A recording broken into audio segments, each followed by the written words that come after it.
ఇది directions question అండి, జాగ్రత్తగా చూసుకోండి. Steve starts from a point A and drives 10 kilometers towards north, తర్వాత లెఫ్ట్ రైట్ ఇట్లా ఇచ్చాడు కదా. ఇలాంటప్పుడు మనం తెలుసు మనకి ఏం తీసుకుంటాం, east E S W N. This is the structure or the pattern we follow. So మొదట ఏం చేసా అంటే నార్త్కి ఎంత 10 kilometers వెళ్ళాడు. 10 kilometers ఎందుకు అక్కర్లా. ఆ తర్వాత ఏం చేశా అంటే రైట్ టర్న్ తీసుకుని నార్త్కి రైట్ అంటే ఇది కదా, అది 7 పోయాడు. Again then he turns right and goes 3 kilometers అంటే మళ్ళీ 3 kilometers రైట్, ఇక్కడి నుంచి రైట్ అంటే ఇక్కడ 3.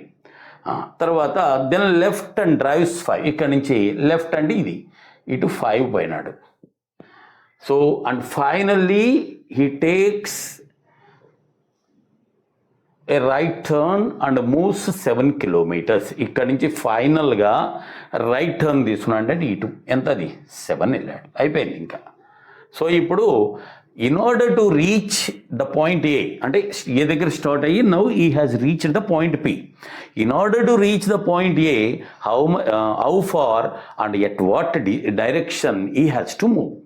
సో అది కనుక్కుందామండి ఇది. సో దిస్ ఇస్ 12, 10, ఇక్కడ ఏమీ లేదు, ఇది 10. ఈ రెండు ఆపోజిట్ కదా, కొట్టుకుపోయినాయి. సో ఫైనల్ ఏంటి 12 ఏంటది, ఇక్కడ కూడా ఏం లేదు, ఈస్ట్. అంటే దిస్ ఇస్ 12 ఈస్ట్ అనేది that is the direction of P from the start. Final point P యొక్క డైరెక్షను ఏంటి 12 ఈస్ట్.